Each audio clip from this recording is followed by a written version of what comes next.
I don't have to tell you things are bad. Everybody knows things are bad. Everybody's out of work or scared of losing their job.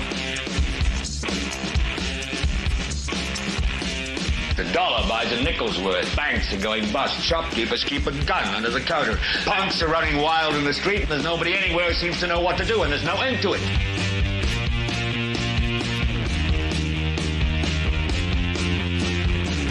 The air is unfit to breathe, and our food is unfit to eat. We sit watching our TVs while some local newscaster tells us that today we had 15 homicides and 63 violent crimes, as if that's the way it's supposed to be. We know things are bad, worse than bad. It's like everything everywhere is going crazy, so we don't go out anymore.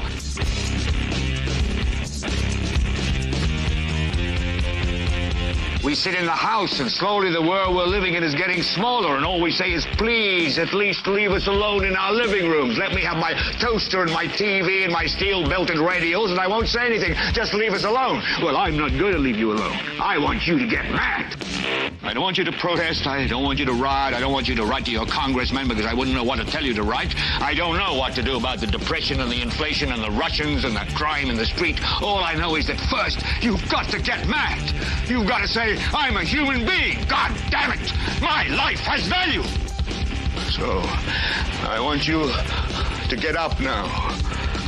I want all of you to get up out of your chairs. I want you to get up right now and go to the window, open it, and stick your head out and yell, I'm as mad as hell, and I'm not going to take this anymore. Well, hello there, beautiful people, and welcome. Welcome to this 291st episode of the Political Spotlight. I am your host, Kristopher H. Bilbrey. As always, producer Kate is at the controls, making sure everything is running smooth and doing a superb job at uploading all of our content and getting things ready to rock and roll. We have an amazing show, fantastic, magnanimous, I'm gonna make up words now, fantabulous show planned for every one of you tonight. See, for about a 3-week stretch, we had crazy, boom, bang, pow, back to back things. And those are the shows you love. And if you love the show, we're going to have to ask you, do these things up here. If you're on YouTube, subscribe to the channel. It's free if you haven't already. Hit the like, hit the bell, communicate with us. We are a very interactive show, and share the show with everyone you know.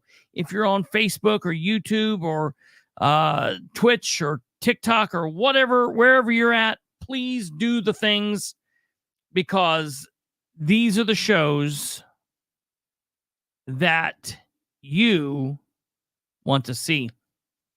The last couple of days, the last couple of shows, I will tell you, we've had a little bit of a dry spell, a little bit of a filler period, and look, we've got to take it when we can get it, folks, because we have been so busy lately. We've been running around like a chicken with our head cut off. And I can tell you, when we hit the little bit of the slow spell Thursday night into Friday, Thursday, Friday, and then last night, I was like, we're on autopilot. But ladies and gentlemen, let me tell you, we are now back into the thick of it. Things this week are going to get so crazy. We are going to be coming at it real hard. We've got meetings and more meetings. We've got shows. We're going to be coming at you live on location from the Delaware County building, live on location from the City Hall in Muncie, like 3 different times this week. as well as having our regular nightly show. So you're going to want to be up to date with what's happening. And the best way I can tell you to do that is by subscribing to the channel on YouTube.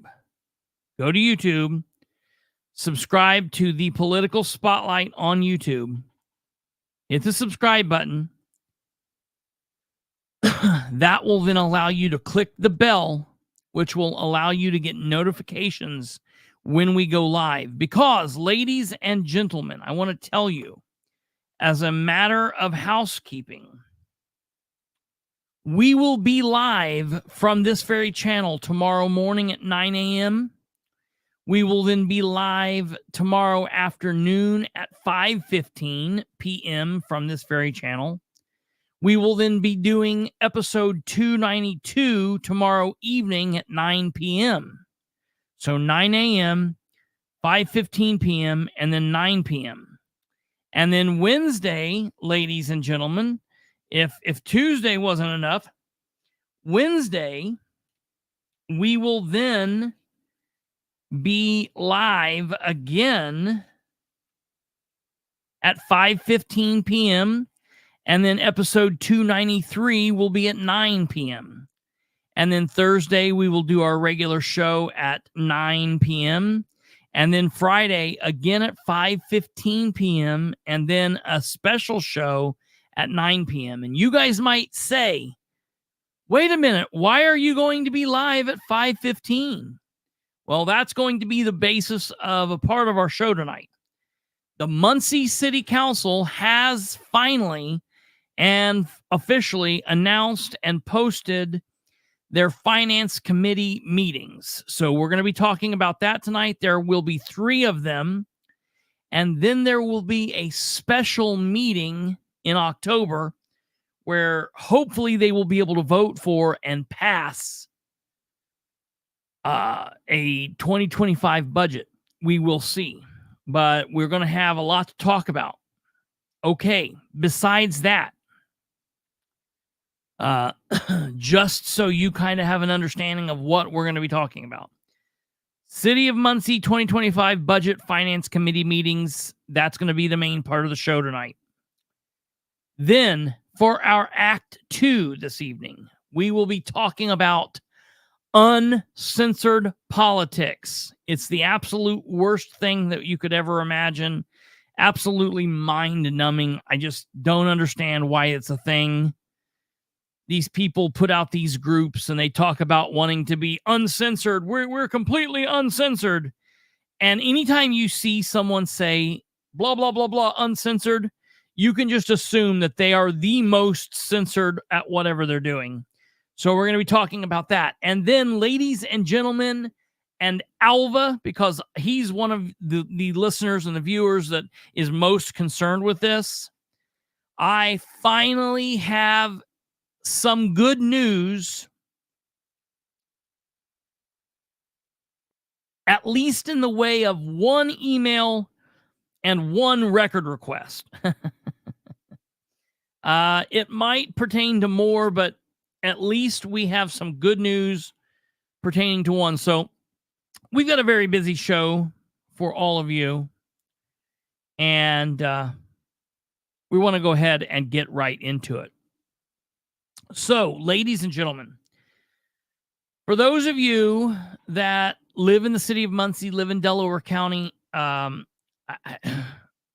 I don't know if you've been following what's been going on with the Delaware County Council and their budget meeting.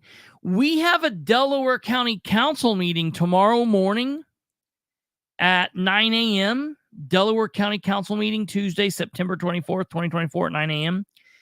After that regular meeting, the council is then going to come back in and they're going to have another 6 or 8 hour long budget meeting. For the love of God, I don't know what these people are doing. I have no idea what these people are doing. They have roughly 400 hours put into this budget process. That might be a little much, but it's a lot. It's a lot. It's not regular budget meetings. Watch here's what I want you to do, GW and everyone else watching. This week, you're going to be able to witness 3 City of Muncie budget meetings. And I want you to watch those 3 meetings and compare them.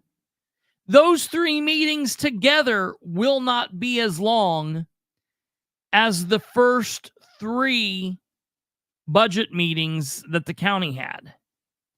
They might be an hour, hour and a half each. Maybe 2 hours. Even if they're 2 hours. No, they don't get paid by the hour. Fortunately, thank God they don't get paid by the hour. That's not how that goes. Thank God. So, before we get into the thick of the show, I do want to click off just what's going to be happening tomorrow. Again, I told you guys last night, but I want to be sure that you are aware. Tomorrow morning, 9 a.m., Delaware County Council meeting. I will be there. They are going to be talking about a couple of important things. The salary deal that they've been this job classification deal. They're getting a second reading on it tomorrow. I don't know what's going to happen. I'm against it. I think they should vote it down, but I don't know that they fully know what's going on with it. But like they do, they're going to push it through. But then the really big issue for tomorrow is this solar abatement moratorium. It's on the agenda. It will get a first reading. Hopefully it's able to pass. It's my belief that they should suspend the rules and they should go ahead and vote for a second time and make it a done deal. Be in concert with the commissioners and let it rock and roll. That's how it should be. That's my belief. I feel very strongly in that. We will be live streaming the council meeting. We will not be live streaming the budget meeting. You can watch that on the county's feed. The budget meeting is just, it's too insane. It's just, it's worse than watching paint dry.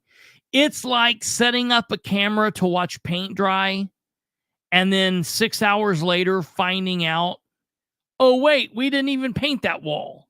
So you've literally just been watching a wall, watching supposed paint dry, and there's not actually any paint on it. It's just a dry wall. That's what is going on with the Delaware County Council meeting. Okay.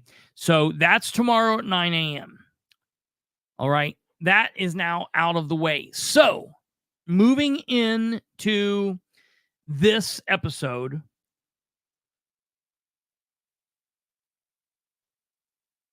why haven't they posted the budget? Well, because they haven't happened yet.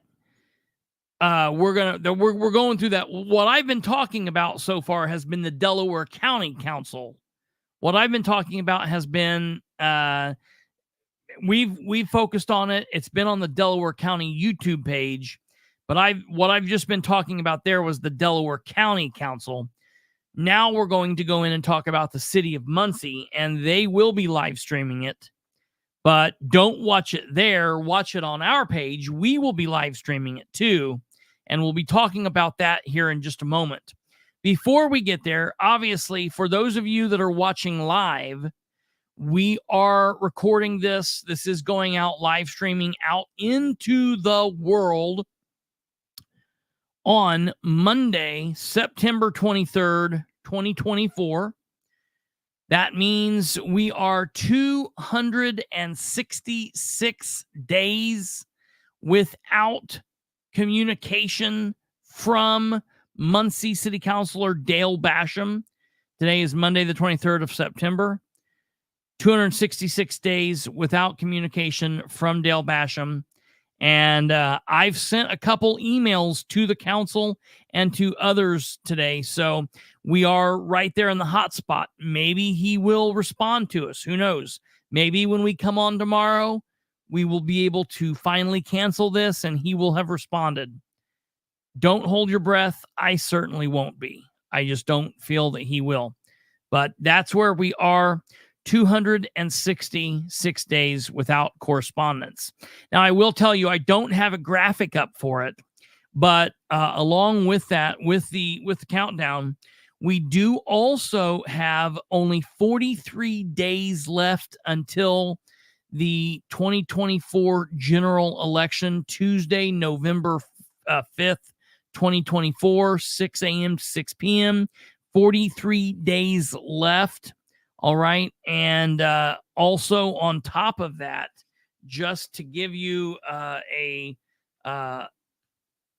little bit of information here, I didn't have that written out the same way that I should have. Let's see. 1,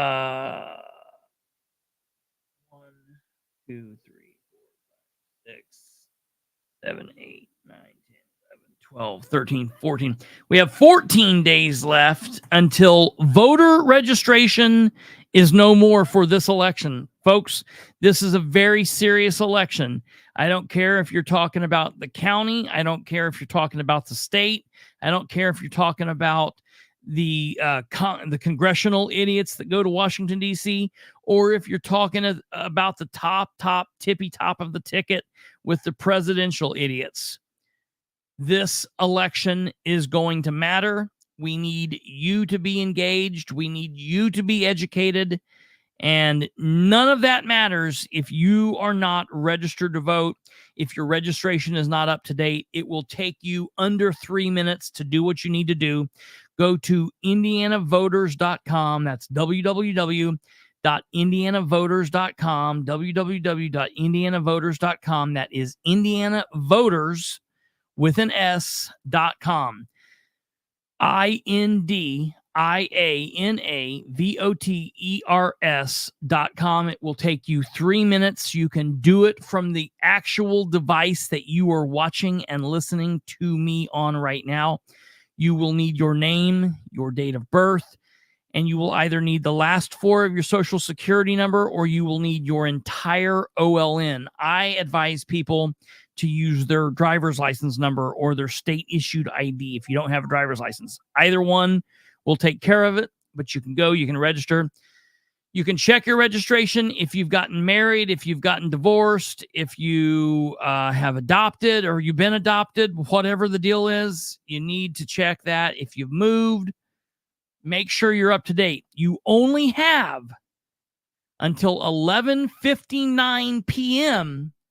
on Monday, October 7th at midnight on Tuesday the 8th. You get the axe. If you're not in, if you're not registered, you're shit out of luck. So don't let that happen. Don't let that happen. Yeah, Love Muncie. I don't know what they're doing, but that's why you're here, because we are going to announce the dates, the times. We're going to give you the agendas. We're going to tell you a link where you can go to watch them live streamed. We're going to give you the whole 9 yards right here. Matter of fact, since we've got the housekeeping issues out of the way, we are now going to get into it right now. So today was Monday, Monday, September 23rd. And I noticed that the city council is made up of 9 members. All right. And, well, no, I understand that. Obviously the point is, I don't know why the city of Muncie hasn't put them out. Maybe it's new. It just happened today. I mean, obviously, like a lot of different places, we will put that out, and then hopefully the city will follow suit. I would hope that they would and put that information out. But obviously, like a lot of other things, we tend to get it out here before the Star Press or before the city of Muncie in a lot of different times. So I would say this is just kind of par for the course. So I noticed today that the city of council, which is 9 members, their finance committee, in years past, the finance committee has been a 3-person board. When the last 4-year cycle council put this in place. When they did this, they moved the finance committee to being all 9 council members. And that is, in my opinion, a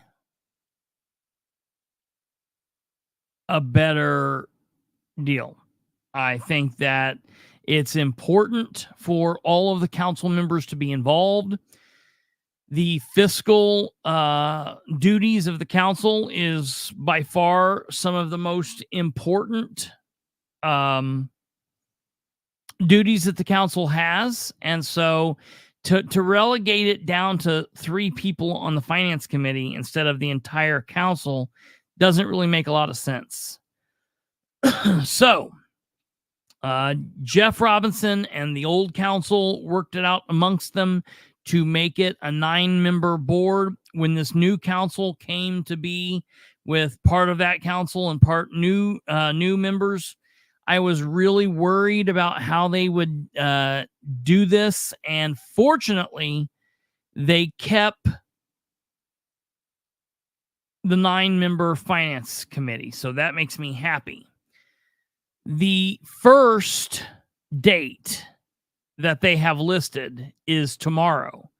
So their first meeting, their first Muncie City Finance Committee meeting, is tomorrow, Tuesday, September 24th at 5:15 p.m. Now, one thing they're doing differently than what Jeff did, Jeff held the meetings at either 6 or 6:30 and at least allowed people a chance to get there and be a part of it if they so wanted to be.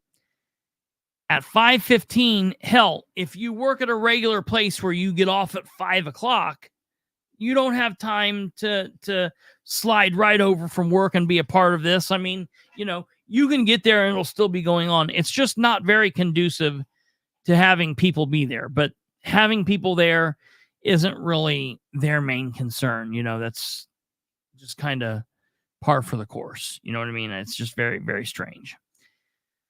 Muncie City Council Committee, Finance Committee meeting number 1, Tuesday, September 24th, 2024 at 5:15 p.m. Their second meeting will be Wednesday, September 25th, 2024 at 5:15 p.m. So Tuesday, then Wednesday. And then their third meeting will be not Thursday. They're going to take a day off. And then on Friday, September 27th, 2024, they will have their third and final meeting at 5:15. Now, they're going to break the various department heads down. We're going to go over that here in a minute. But once they are able to deal with everything that they need to deal with there, they will then have a regularly scheduled meeting in October, the beginning of October, as normal. However, they will then have a special meeting I don't have it up here. They will have a special meeting on Wednesday, October 23rd at 5:30. We'll deal with that when it gets up here. We do have the graphic of that. So now I'm going to go through and I'm going to post up here so you guys can see what department head. So you understand the city of Muncie's broken up by, you got a police department, you got a fire department, you got the clerk's office, you've got the building commissioner's office, you've got community development, you've got human rights, you've got personnel, you've got the mayor's office, you've got IT, you've got communications. You've got a lot of different offices and a lot of different departments that function to run City Hall. Okay.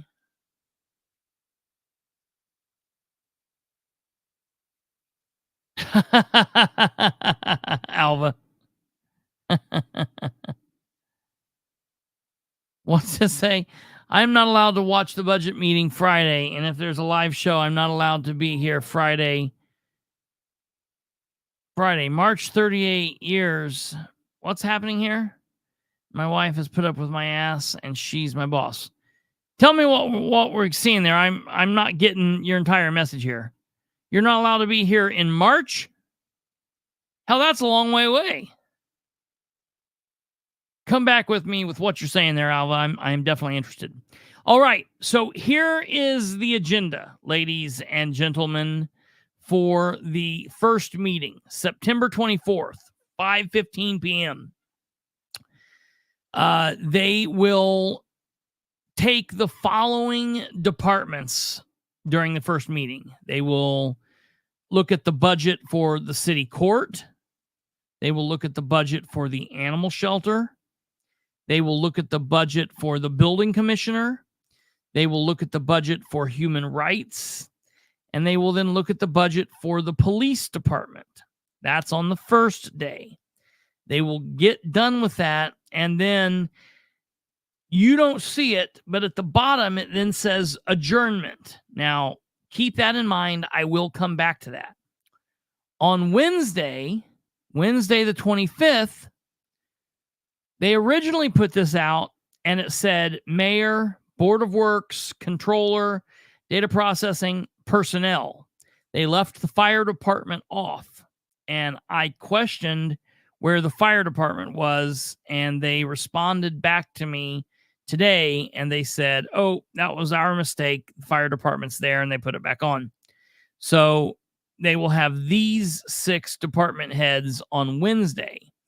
The mayor's office, the board of works, the controller, data processing, personnel, and the fire department. And then on Friday for the third meeting, they will then deal with the city clerk. And that will be interesting. I will definitely be interested to see what happens there. The city street department, the parks department, Prairie Creek Reservoir, and Beech Grove Cemetery. Then that will be all 3 of the budget meetings. And then when they will actually vote on the budget will be on Wednesday, the 23rd of October at 5:30 p.m., where they will have the roll call. They will talk about Ordinance 2324, an ordinance for appropriations and tax rate for the year 2025, proposed 2025 Muncie civil budget. And, hopefully they will be able to vote on the said budget. Okay. Hopefully by then they will have worked out a budget that they will be able to vote on. So, I get it. I get what you're saying. Yeah. Well, good thing it's recorded. You'll be able to come back and watch it on Saturday. We'll keep it all nice and warm for you, Alva. You go have fun with the wife. Keep the wife happy. Happy wife, happy life. Tell her it only feels like 15 minutes with your head underwater. So, anyway. Does anybody have any problems with what I just showed you? Anybody have any problems? Anybody? Well, the first problem I have with all 3 of these agendas is the fact that there's nothing on here that says public comment. And now, some of you will say, but these are finance committee meetings and they don't blah, blah, blah, blah, blah, blah. Well, let me tell you my thought on this. In the years before 2020, 2019, 2018, 2011, 2009, 2003, 1999, they did not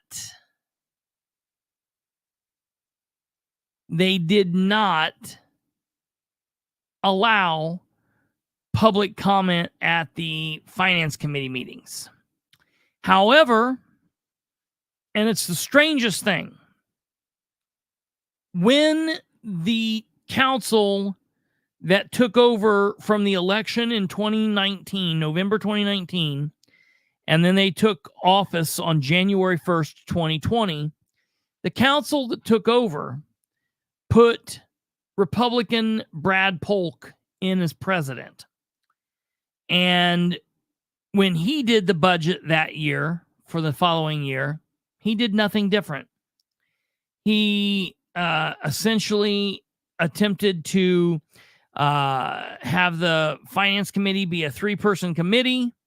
He was real weird on the budget meetings. He was okay with the mayor making it really late, and they didn't allow public comment, and it was basically the way it was. Matter of fact, because of that, one of the counselors on the council at the time, Ralph Smith, he voted against the budget, and he said, the reason I'm voting against the budget is when we were running for this office, a lot of us pledged that we would all be part of the budget process and we were going to do things differently, and we all wanted to be a part of it. And that's what we ran on. And then we got here and they're not doing that.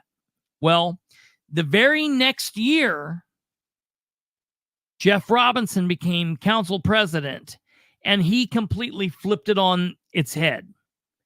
He didn't have problem with public comment. He didn't have problem with listening to the people from the audience. They made the Finance Committee a 9-person board instead of a 3-person board. They had the Finance Committee meetings, and after they had the department heads come up, and after the council put them all through the ringer, after each department, Jeff Robinson would say, anything from the audience? And he would allow the audience to come up and have their word. He would allow them to come up and speak. He would allow them to come up and speak at the end. Because let me tell you a secret. First and foremost, the budget Finance Committee meetings are really in the weeds type of things. They're not meetings that just every day, Tom, Dick, and Harry go to. You don't have the same amount of people there that you do a regular council meeting. Specifically, having the meetings at 5:15, you're going to have even less people there. You don't have more than 2 or 3 people speaking. So it really doesn't hurt anything to allow people to have their say, to get it out and into the open, and to meet the public where they are. So Jeff was like, okay, we'll do it. It's no harm, no foul. So I sent an email to the council today asking them to please consider allowing comment at the end of each section, at the end of the meeting, and letting the public be heard. Keep in mind, they are voting on a budget made from tax dollars that come from the pockets of the citizens. If they feel that they can't be bothered to be put out by 2 or 3 citizens speaking, then we are at a total loss. We might as well not even go further than this, and whatever. You know what I mean? So I have asked. I have not heard a response yet. Hopefully, maybe I don't get a response. Maybe they'll just go ahead and do it. I don't know. But I can tell you, when I walk into that meeting tomorrow, if they do not allow citizens to speak, I'm going to have a problem with that. And I will make that problem known, and I will keep you guys posted. This is the citizens' money. These elected officials work for the citizens. So that's my first issue. They need to allow those at the end of each section, at the end of each meeting. It's not going to prolong the meeting very long at all. And it's doing right by the public, period.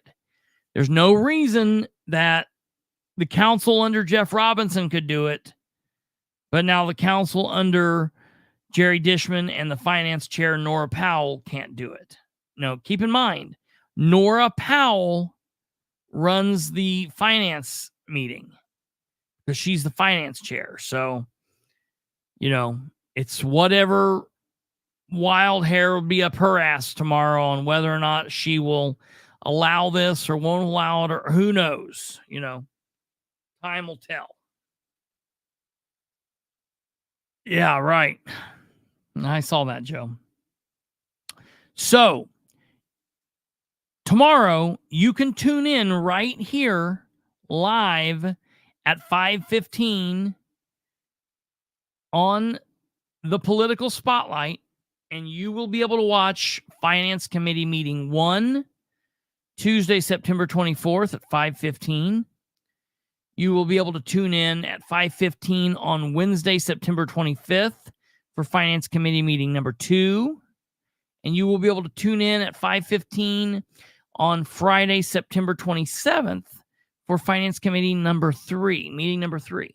Now, the second problem I have with these meetings as a whole is the following. All right, look. City Court, Animal Shelter, Building Commissioner, Human Rights, Police Department. Mayor, Board of Works, Controller, Data Processing, Personnel, Fire Department. City Clerk, Street Department, Parks Department, Prairie Creek Reservoir, Beech Grove Cemetery.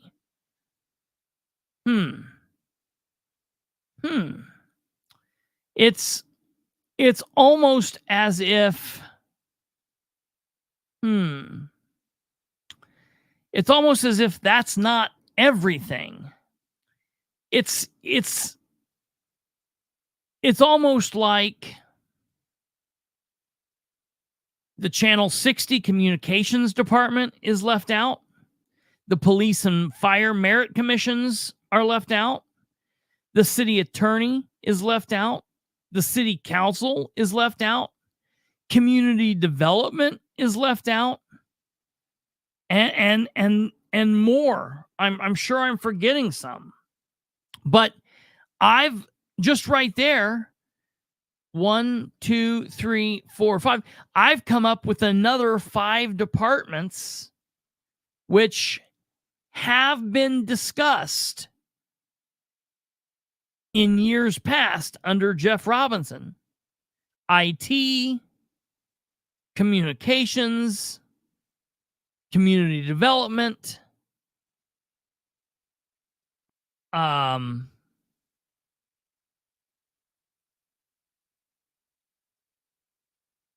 City Council, City Attorney, and the Police and Fire Merit Commission. Now, some of those are easy to deal with. However, there are some very serious thoughts concerning some of these. So, as part of an email today, I sent this to all of the council members and to others. And this is the question I put forward. And if we're allowed to speak at any of these meetings, I will put this forward on the record at the meetings as well. And the question is, looking through the agenda for the 3 Finance Committee meetings, I noticed that a few things are missing. At the time, the fire department was missing, so I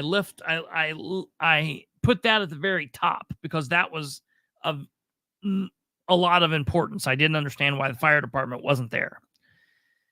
I also then listed communications, Channel 60, police, fire, merit commissions, city attorney, city council, community development. I then go on and say, some of those are easy and I can kind of understand why they might not be on a list and why you might easily be able to go through it, during the special meeting or whatever. However, some of them are really big, and I can't understand why they wouldn't be there.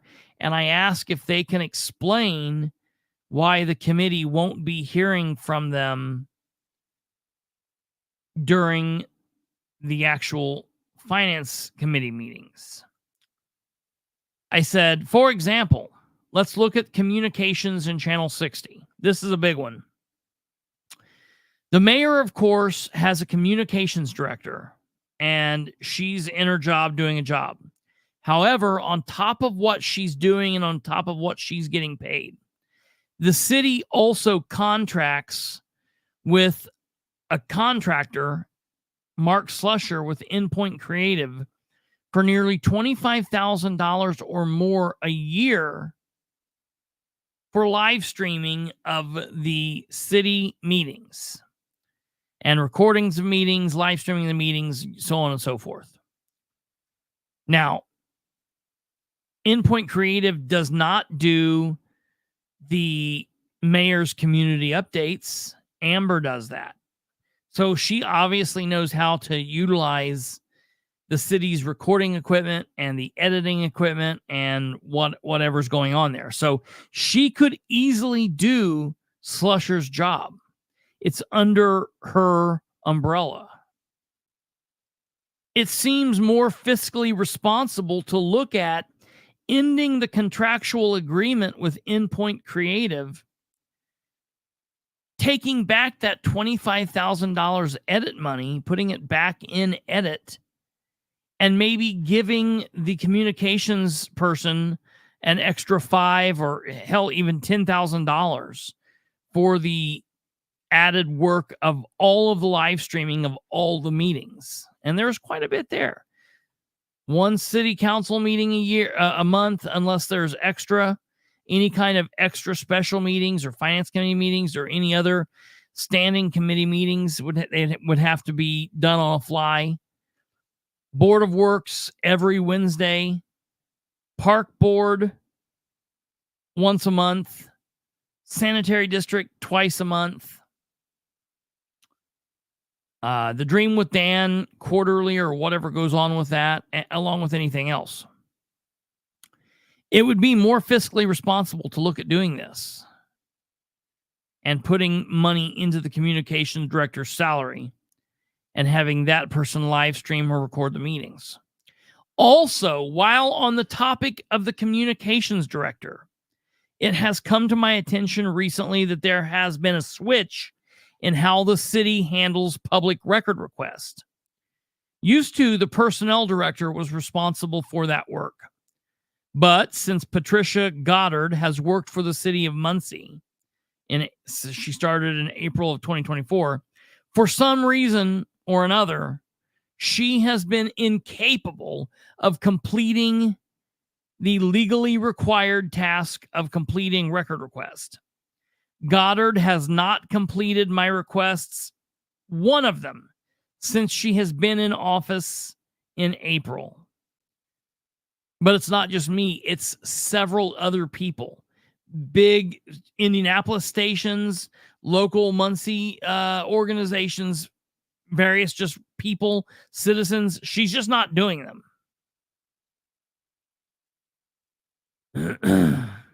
Hell, she can't even answer emails. The only emails she seems to answer with ease are the emails with which give up cities very important confidential information on its employees. She can answer that email with ease, but she can't answer my email asking for correspondence. I'm aware that, like I said, this is how she's handling a lot of other issues. If someone wanted to push it, the city would be in a mess because of her inability to fulfill this reasonably simple task. Because of this, I know the mayor had brought someone in to help complete the request, also having to pay that person out of edit now. again, it would seem fiscally responsible for the city to do away with that part-time person, and they've already switched the record request out of personnel to the communications director. So my question is, do they need to look at cutting the personnel director's funds, her yearly salary, and giving a little bit of that bump to the communications director? Because why would we continue paying the personnel director for doing the exact same job she was doing and that others have done before her? Why would she get paid the exact same amount of money and be doing less of the job? That makes exactly 0 sense. So it's these type of things that make it important for the city council to allow comment from the public during these meetings, because this needs to be addressed on the record to these counselors. It needs to be in their mind so they can look at doing what needs to be done here. Ridenour needs to do the right thing here. There's a shift in responsibility. There's a shift in job. There needs to be a shift in salary. That's easy. So that's what's happening. Now, yeah, right. Doing the work poorly. Yeah, it blows my mind. So what's interesting here about this? Oh, I've been off screen, so let me get. Well, what's interesting about this is I don't know if we'll get an answer. I don't know if we'll get an answer from Ridenour. I don't know if we'll get an answer from the council. It's just all up in the air. You know, it's very iffy on if you get any answers from these people. Now, I want to go back to some of your comments here.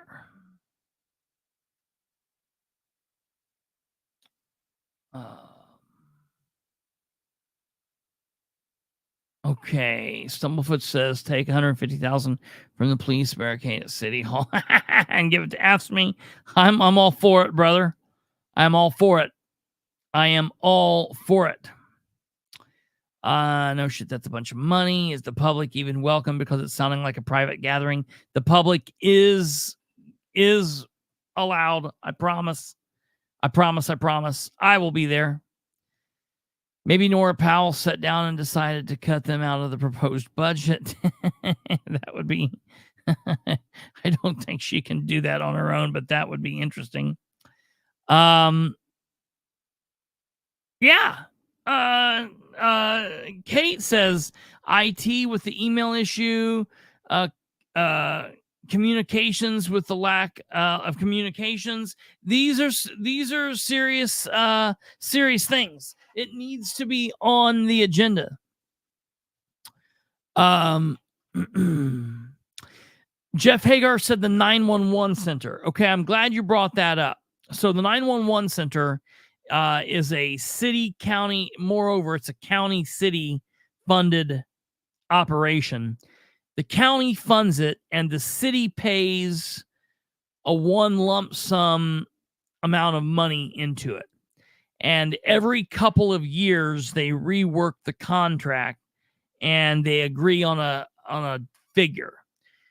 For the longest time under the Ridenour administration and with the former council in place, I believe they were paying $800,000 a year for 2 or 3 years. Then it bumped up to $1 million. The City of Muncie pays $1 million, I believe. If I'm not mistaken, I will look into that and get the answer to you. But yeah, if I believe I'm right, and if I am, the City of Muncie just hands over $1 million to the county for their portion of that. So that's handled through an MOU. It's not real. I mean, it's calculated into the budget, but it's not something they're going to be talking about tomorrow or breaking down, and they don't have to fund any positions. Basically, the City of Muncie pays, and then the county uses that to fund what they need to fund.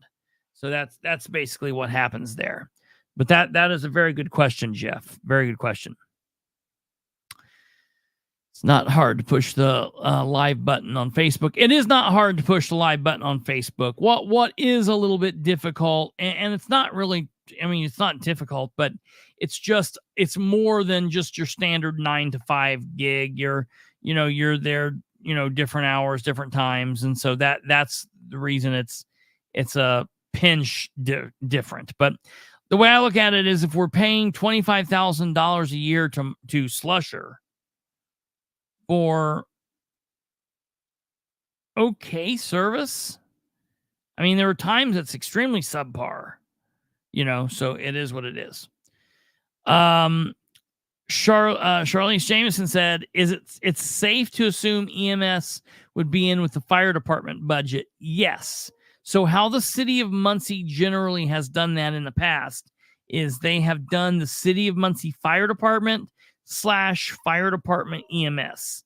The fire department definitely is in, and EMS and fire department are together. They are definitely together, and they are basically in under one budget. So yeah, they're all handled together. That we will hear about the EMS during the fire department portion of the budget. Absolutely.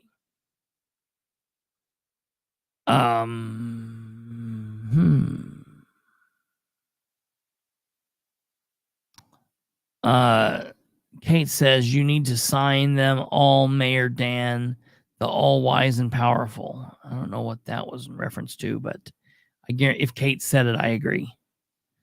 I don't think she heard me. It looks like she's paused. Edit money can be used for record request. I find that funny. Yeah. You know what's really ridiculous is edit being money for economic development is what it is essentially a slush fund. It's a slush fund that the mayor can literally apply to anything and be like, well, we have this and that makes it better for us, so that's economic development. It's a joke. It is absolutely a joke. I agree. They've got 2 new SUVs.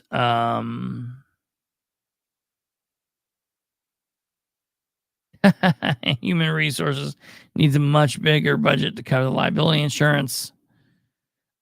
Okay, now Charlize says, plus paying for another HR director for MSD. Okay, I want to clear that up, but you're not wrong in where you're going there. So, as I said, and you might have been on vacation when I brought this up to the council, so bear with me on this.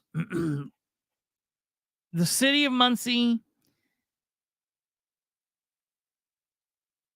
and MSD have duplicate needs. So since 1968, when the sanitary district was put in place, instead of them paying different people to do different tasks, the same tasks for the different, what they did was they had an MOU. And basically what happened was this MOU, this memorandum of understanding, allowed them to help each other out. So MSD has its own budget away from the City of Muncie. They're paid by rate users, the rate users, which are taxpayers, and it's the citizens of Muncie. So, people have a reason to be concerned. The City of Muncie always hired the HR director because that's part of the mayor's administration. And the City of Muncie paid her 90% of her salary. MSD paid 10% to, and these numbers I'm making up, it might have been 5%, it might have been 2%. I'm just making it easy. The City of Muncie paid 90%, MSD paid 10%. And the HR director worked for the City of Muncie doing their HR needs, and he also worked for MSD doing their HR needs. And it was paid 90% City of Muncie, 10% MSD. On the other foot, both MSD and the City of Muncie needed an insurance person. So instead of both of them having an insurance person, basically what they did was, in that situation, MSD hired the insurance person, and they paid that person 90% of that person's salary. And there was an MOU, and the city paid 10%. And that person did the insurance work for MSD and for the City of Muncie. So that's what they did. However, in this situation where it looks as if MSD is like, we're tired of these games with Patricia Goddard, basically what they've done is they're saying, we're going to now hire our own HR director. That has now put it to where the City of Muncie is paying for an HR director out of tax dollars, and the MSD sanitary district is going to hire an HR director and pay for that person with ratepayers, taxpayers, ultimately the same thing, paying for both directors. My question is,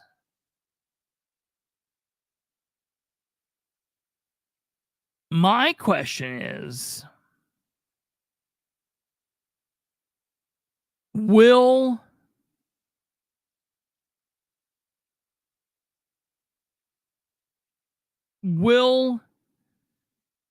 that now cost the City of Muncie with the insurance? Are they going to say, hey, since we're no longer doing the MOU with the HR department, we're going to break the MOU with the insurance? I don't know. This could be a serious problem. So we don't know that yet. I need to go to a sanitary district meeting. I need to ask these questions. I have it on my calendar of list of things to do. I will try to do that soon. Yes, timing issues, and Charlize, edit is a joke. Edit funds need a big cut. Edit should be a line item. I think it is a line item. I think it's a line item in the mayor's office under the mayor. The mayor just has access to it. Where to what department, Alva? I certainly hope Amber Green has put application in for what position? For what position? For the communications department or for HR or for MSD HR?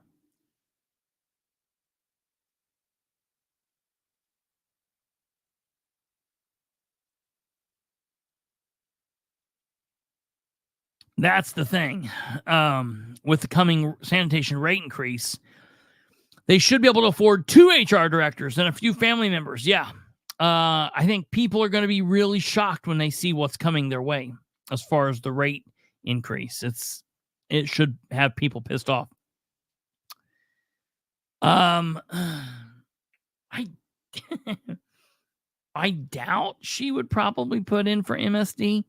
I think as far as I know, I haven't talked to her in a minute. I think she's pretty happy with where she was appointed in with the City of Muncie. I don't know. Time will tell. So look, there are some serious questions about the city's financial health. There have been some very serious questions brought up by Councilor Powell about where the city stands.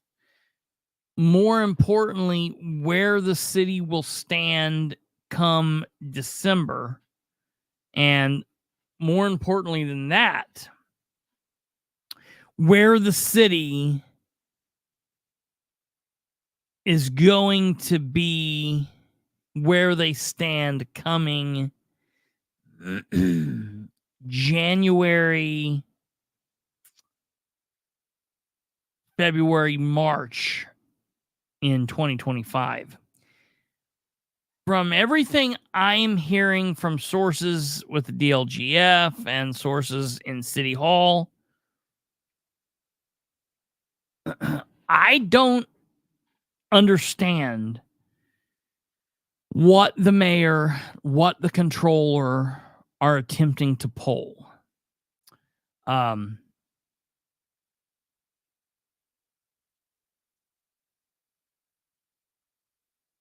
The tax levy being $1.7 million under.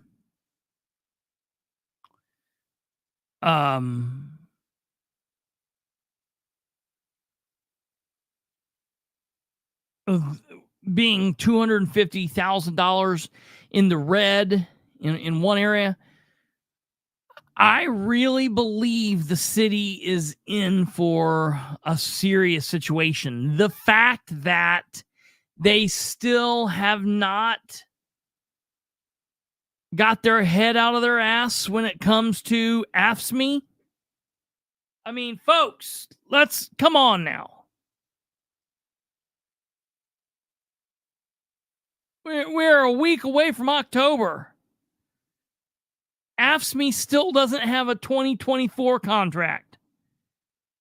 We are literally going to go into January and they are not going to have a contract for the second year. They're going to be contractless for 2 years.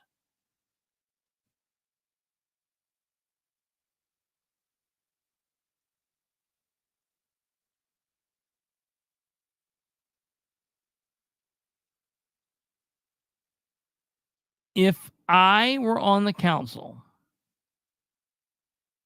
I tell you what I would do. I tell you what I would do. I would zero out the deputy mayor. I would zero out any of the extra fluff jobs that Ridenour has created. I would zero out these appointed people. Because keep in mind, the city,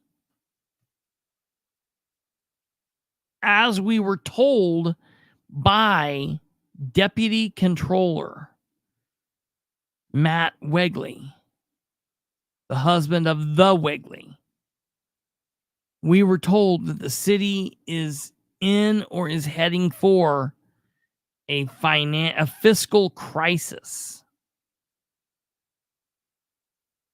A fiscal crisis. When the controller's office uses the wording financial crisis, fiscal crisis in a city council meeting,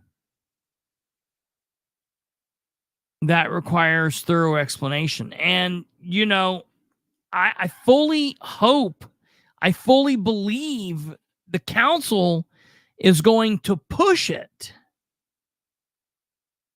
Whether or not we'll get it from the controller, that's another story. Again, keep in mind, we won't see the controller until day 2. I'm hearing there is a lot of unhappy police officers gearing up for the first meeting of the evening. The first meeting of the meetings. The first night of the meetings. The Muncie City Police Department is scheduled to be the last department on the agenda for tomorrow.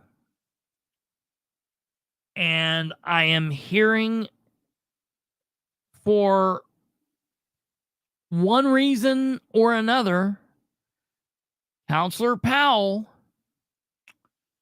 keep in mind, Counselor Powell has some hard feelings. This is my own belief about the Muncie Police Department. And I think she is talking about attempting at cutting things on the police department. And so we're hearing things about the police officers talking about bringing in big amounts of officers to pack the room, bringing in their kids and their wives and their families and their dogs and their, motorcycles and their boats and their ski-doos. Look what we have to pay for. Now, what's interesting about this is we're going to start calling her the Yo-Yo, Nora the Yo-Yo, because when Miss Powell first became a counselor in 2011, she was married to a Muncie firefighter, and she was totally in support of the Muncie Fire Department. She was totally in line with helping them and getting them everything that she could. And yeah, the police department was okay, but she would cut them off to do something for the fire department. Then, my friends, she went through a divorce with her then firefighter husband. And from that point forward, no pun intended, it was like, burn the fire department down, to hell with them. They don't need a pot to piss in or a window to throw it out of. And she was very hard on the fire department.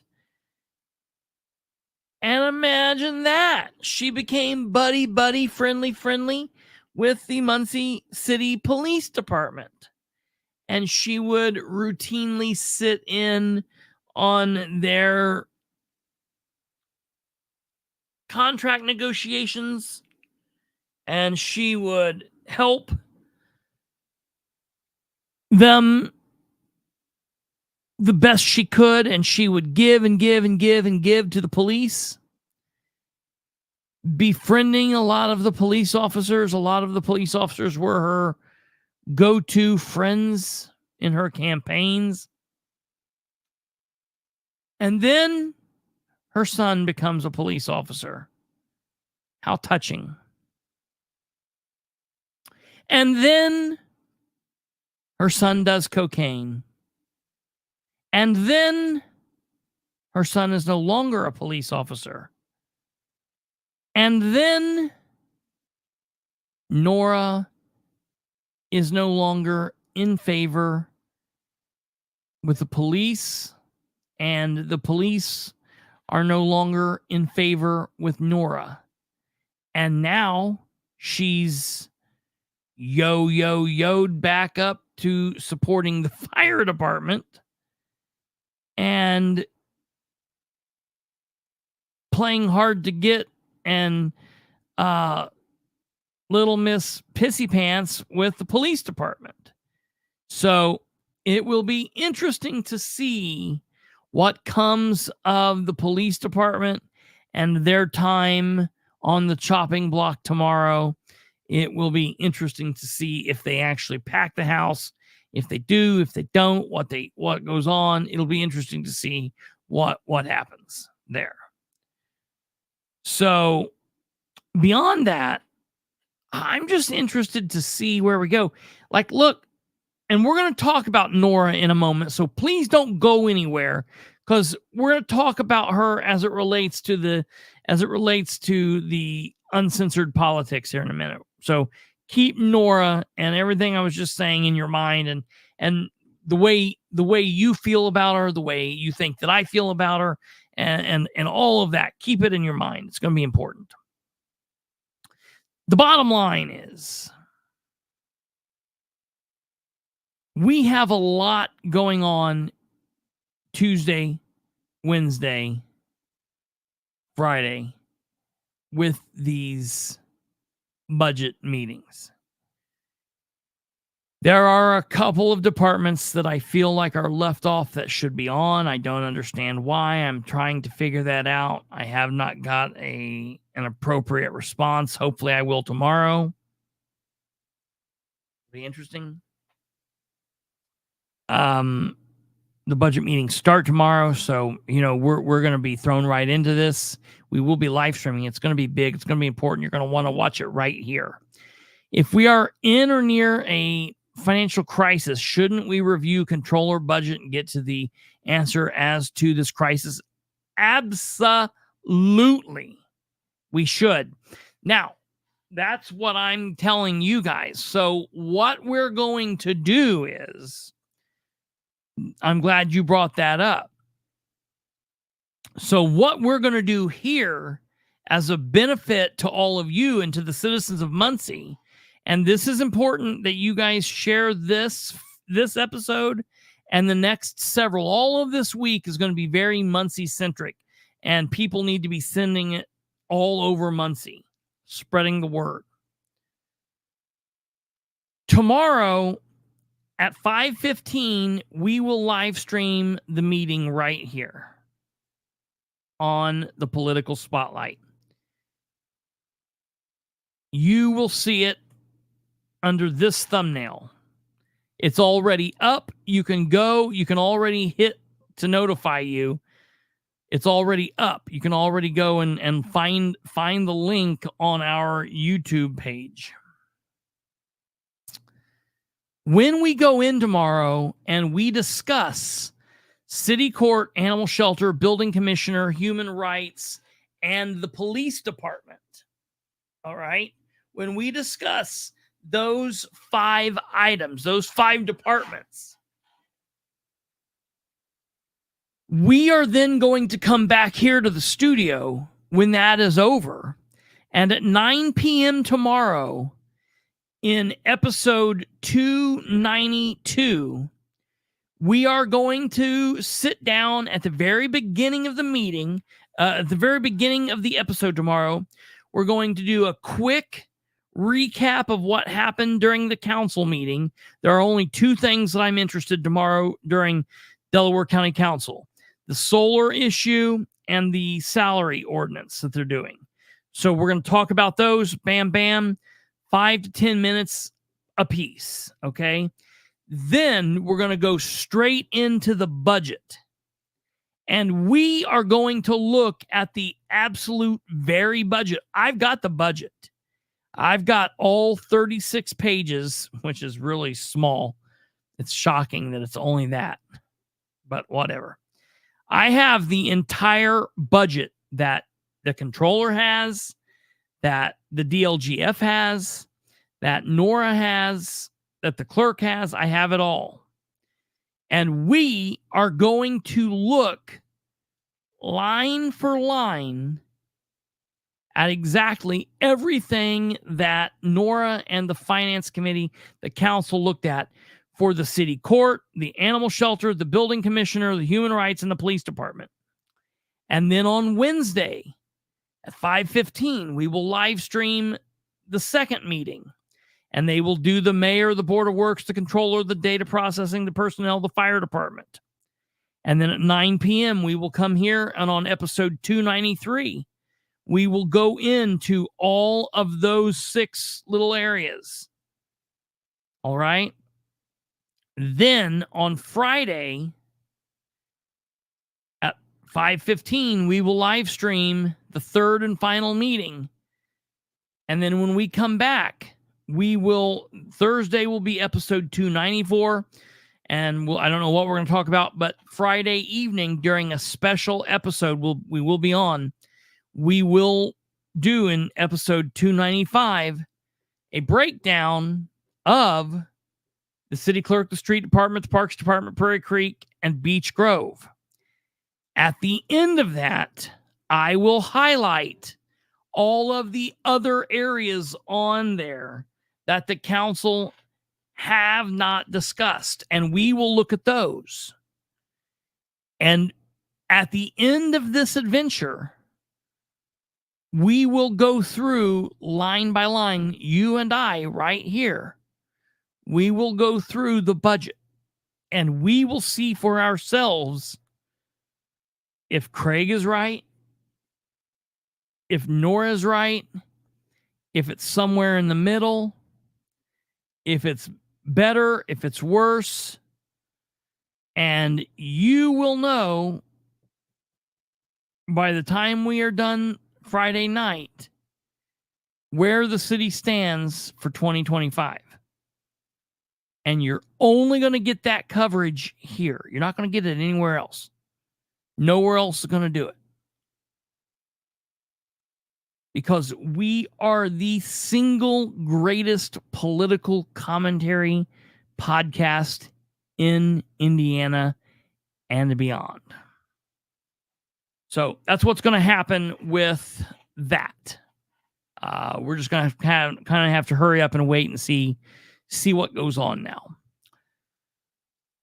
Okay, so we will get more of that starting tomorrow. Of course, that will wrap up then on Friday, and we will see what happens. Next, uncensored politics. Man. What can be said about this? So, some of you may know, some of you might not. I don't know. Some of you may know, some of you might not. I don't know. I really don't know. There is a Facebook page here on social media on Facebook called the Political Project Uncensored.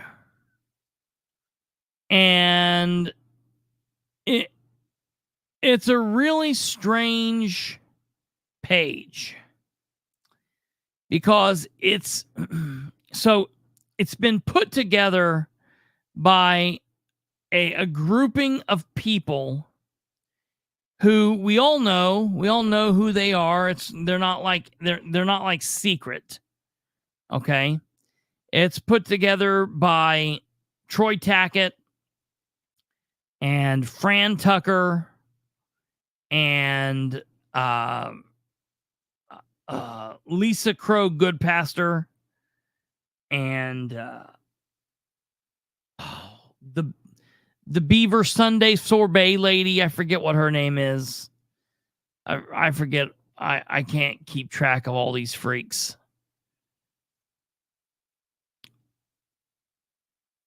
So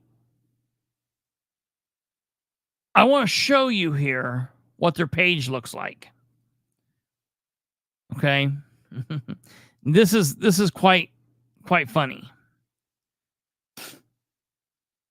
So when you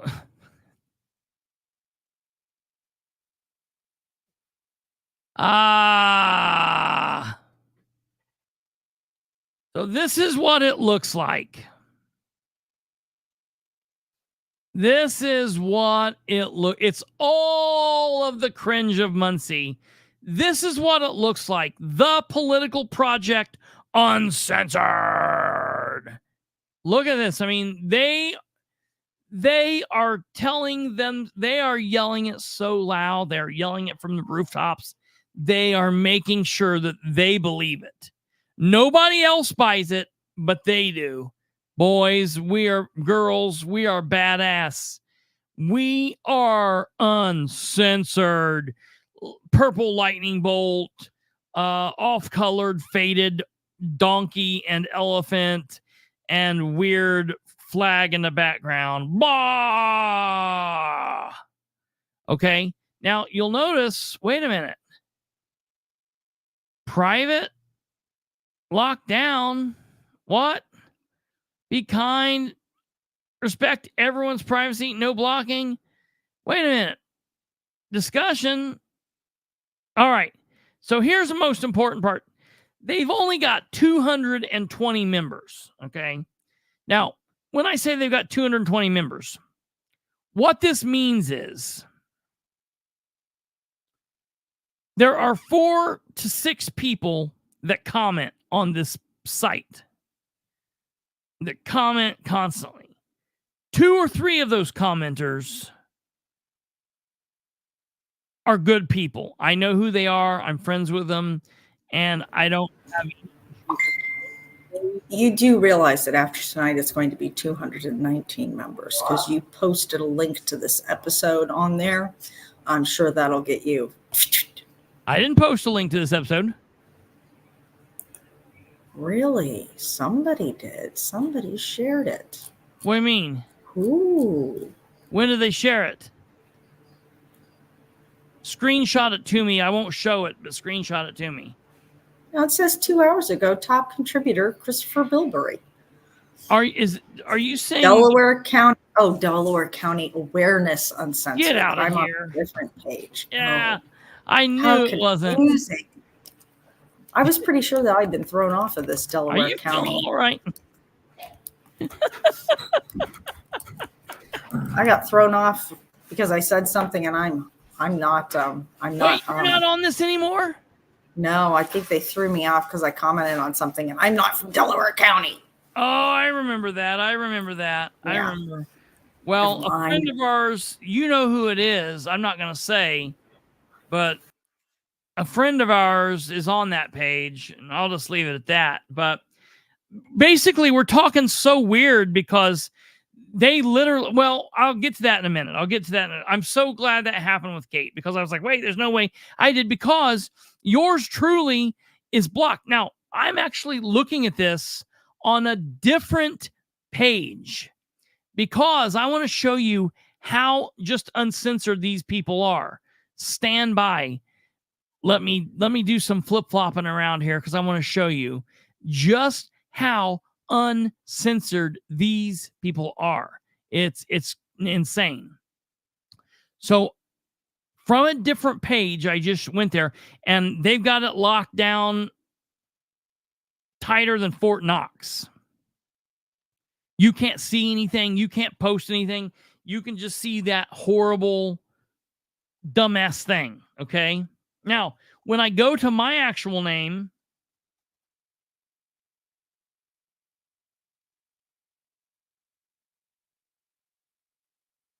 and I type in the political project uncensored, let me show you what pops up.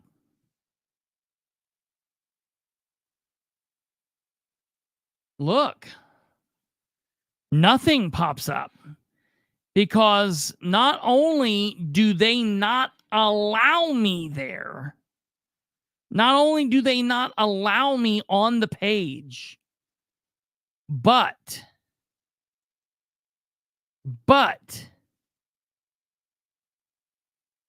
they block me so I can't even see the lockdownness. They've got me so blocked. They can't let me see anything. Now, there's a point to why I'm talking about this. I want to show you something that's very concerning. I want to show you something that is very, very concerning. This is something that is bothering me.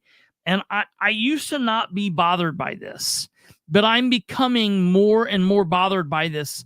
The bigger that we get, the more reach that we have, the more, I guess, cred that we get. It's starting to bother me. And I'm going to tell you why, because it's happening more and more. And I'm just, I honestly, it's preposterous. it's shocking to me that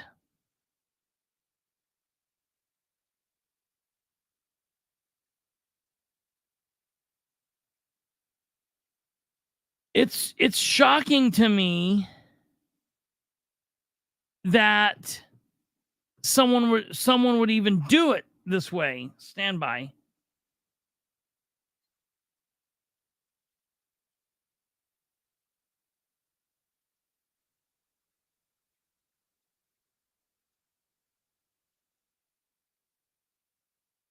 Trying to get this. I don't want to.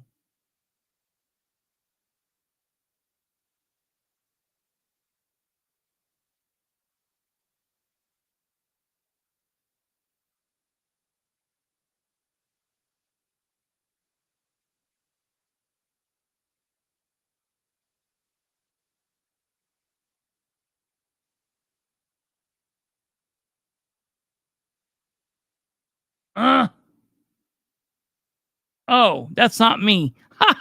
Sorry. Oh, I don't know. That's crazy. I was trying to break into someone else's account. Oh, that's hilarious. Well, okay. Anyways, all right. We'll do it without me showing you. So, I've never been on that page. From the point that they created it, I was never on that page. And then one day, I'm scrolling through and I saw Troy Tackett. I saw his name and I'm like, look at this. Troy Tackett shared something that I wrote. What is this? And I'm looking and I'm like, wait a minute, where am I at? And all of a sudden, out of the blue, I was on the political Uncensored page. And I'm like, how did I get here? I didn't ask to join. I didn't know anything about it. Troy had invited me in. And while I was scrolling, I noticed that Troy Tackett, this is so disgusting. Troy had copied my long ass comment and he screenshotted the pictures of my post. He then copied and pasted my comment into his name on that page with my pictures. It was about James King. And he pressed post. Are you following? So he took my written work, my pictures, my content, my intellectual property, plagiarism, copied and pasted, and posted it into that group like it was his thoughts. Now, 700 some people saw my comments. 6 people saw his. I don't care if nobody saw his. The fact that's theft. It's theft. It's insane that someone would do that. We're not even talking about like some dumbass college kid writing a report because he was, stealing a report off of line because he was too hungover to do his report. We're talking about literally a grown man stealing the ideas. So he did this. And I'm like, what in the world? But you know what? I didn't call him out on it. I let it go. I just didn't say anything about it. A couple days later, I was getting some more information, and he actually had the audacity to ask me if I had received a record request relating to what I was looking for. And I was like, why? And he was like, oh, I just didn't know if you were going to post about it. And I'm like, is this dude literally wants me to post about it so he can steal my shit again? So I made a post up and I put all my attributions in it and do what I do, put my signature in it and all that stuff. And I copy and paste it. And I go over to the Political Uncensored group and I post it in his group. And he deleted me out of that group because of that. And I'm like, why did you do that? And he's like, because we don't like you sharing your links to your page and stuff, man. I'm like, you're uncensored, right? I thought it's uncensored. And these people are supposed to be Republicans.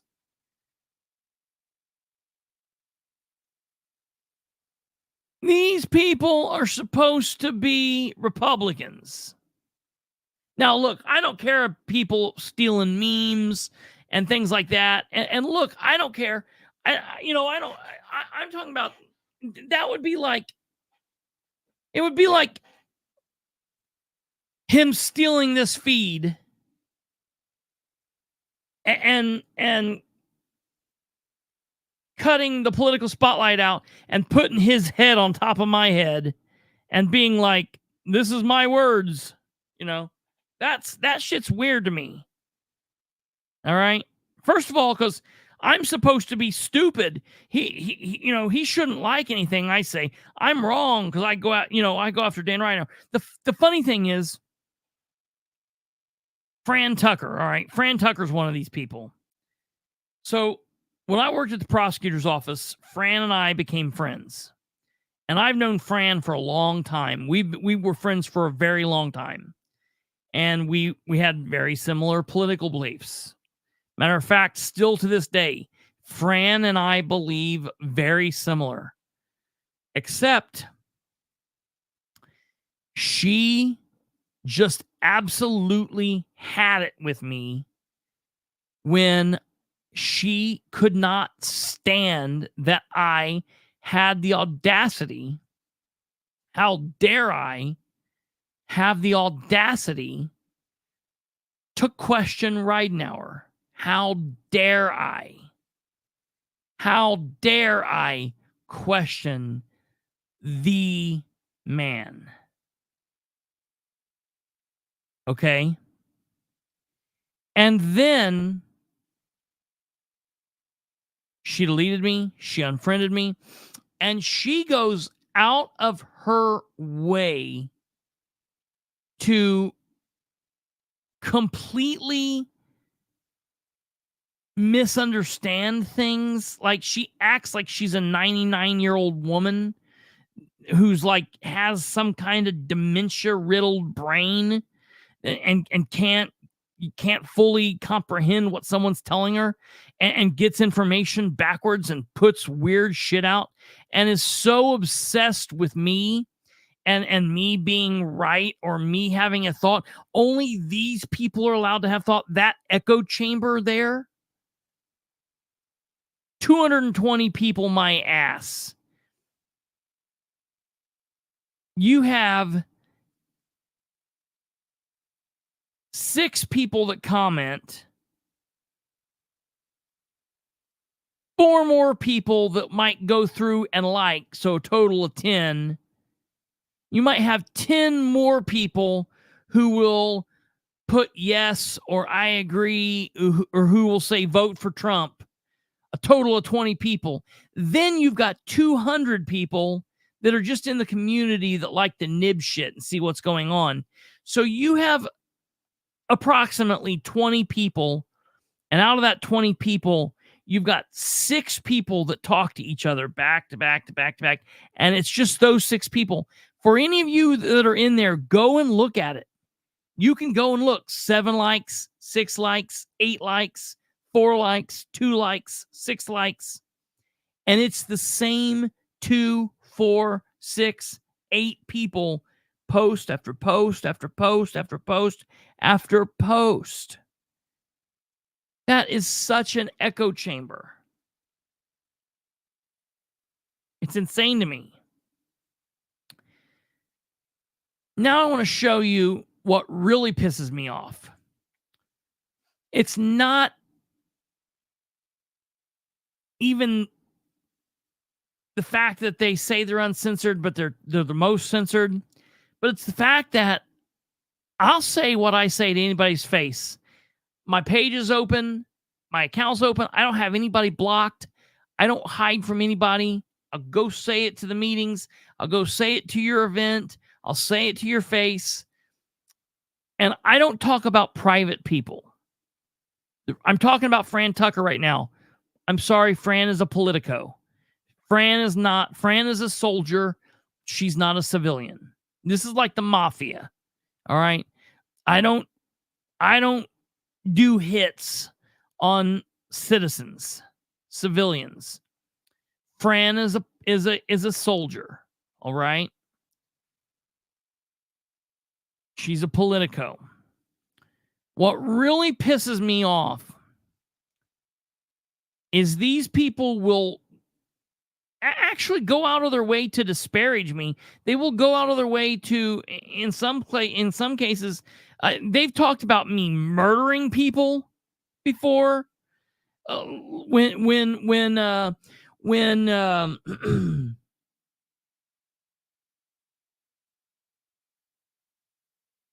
what was the Marwin Strong? When Marwin Strong and Jane Lassiter passed away within the same couple days last year, they literally said, I wonder if the POS caster had anything to do with it. I'm like, are you guys for real? Like, that's insane to me. I want to show you a thread that's recently been brought to my attention over there. This is from Fran Tucker. Okay. Old Franny says, it has been noted that City of Muncie had a security breach. Some people are making a big deal of it. And it is a big deal. Okay, well, that's nice. It's been noted that the City of Muncie had a security breach. That's a true statement. Some people are making a big deal of it. She's alluding to me. Then she backs me up, and it is a big deal. Because your information is out there. What? It is a big deal. For the employees of the City of Muncie, that was a big deal. The City of Muncie is just one of many companies. The City of Muncie is not a company. I'm sorry. It's not a company. It is a government, Fran, that have been hacked. Well, they weren't hacked. This was fished out, and a mindless employee sent off the information. This was not hacked. There's a freeze on my account and nearly bulletproof to open up a new line of credit anywhere. Okay, this is not about you, man. No biggie, as I don't borrow money anyways. All right, what is this even about? I did borrow money back a few years ago. All you have to do is call the credit bureau company and ask them to unfreeze your account for 24 hours. It's an inconvenience, yet a safety feature. It is the times we live in. I mean, listen to this nonsense. You have to got through a strong process. You have to go through a strong process to get it opened, and then it gets closed again. From small to large entities, no one is safe.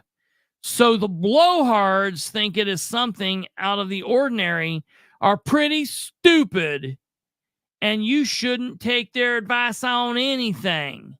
It's happened enough times that people are becoming immune to it. If anything, it makes you more aware and more cautious. So everybody ought to praise Patty Goddard for doing this. Matter of fact, you ought to praise the criminals. You know what? The next time a gangbanger kills a person, we need to be like, well, you know what? That person was doing that person a favor. At least that deceased person doesn't have to buy groceries anymore. At least that person doesn't have to go through the 2024 election. You know? Hey, if somebody comes in and steals your money from you, say you've got $10,000 in a safe, and they come and they steal that money and that safe from you, look at it this way. At least you didn't have to pay any kind of taxes when you spent that money on anything. You didn't have to pay sales tax. You didn't have, you know what I mean? That person saved you. That person, that arsonist burnt your house down. Well, hey, at least you don't got to pay a heat bill there anymore. Like, this is insane way to look at things, Franny. Absolutely insane. All right, let's look at something else said in that group. Laugh my ass off, right, Fran Tucker? I know, right? Shaking my head, but laughing too. You got to love Muncie politics. The irony of it all. Troy Tackett. It's Muncie wannabe politics. Ha ha. Says a man, wannabe. Let's talk about wannabe. That man,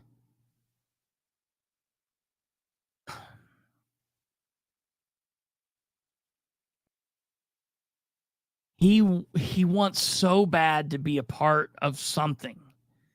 He wants to be part of it. And you know what's funny? And I don't ever look at this way, and I don't ever do this, and I don't ever care. And any of the things, you know what? I work damn hard for everything that we do. Kate works hard. Brandon works hard. We work hard at what we do. And we do it for a reason. If you want to be my lover, you got to get with my Dan. That's hilarious.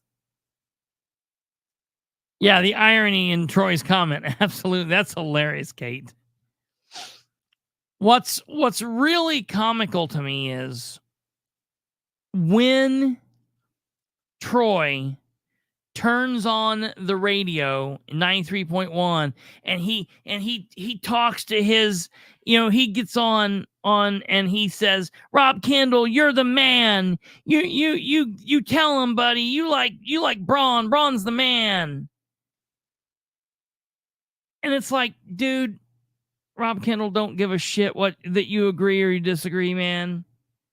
And then he like talks about how, like, does it burn his ass when he turns on the radio and Rob Kendall's like, we're sitting here talking with Kristopher Bilbrey, He's like, well, I'm gonna turn this off. That guy, he lives in his basement. He's nobody.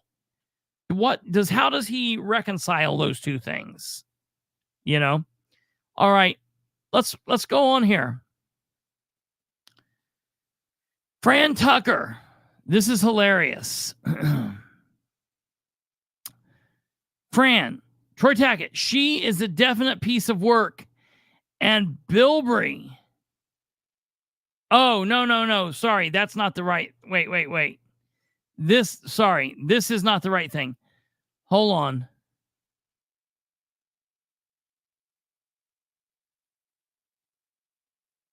Let me see. Let me make. Hold on. I think I sent them to you out of order. Let me look in my phone because that wasn't actually okay. Here this is. Here's the first is cautious. Okay, this is next.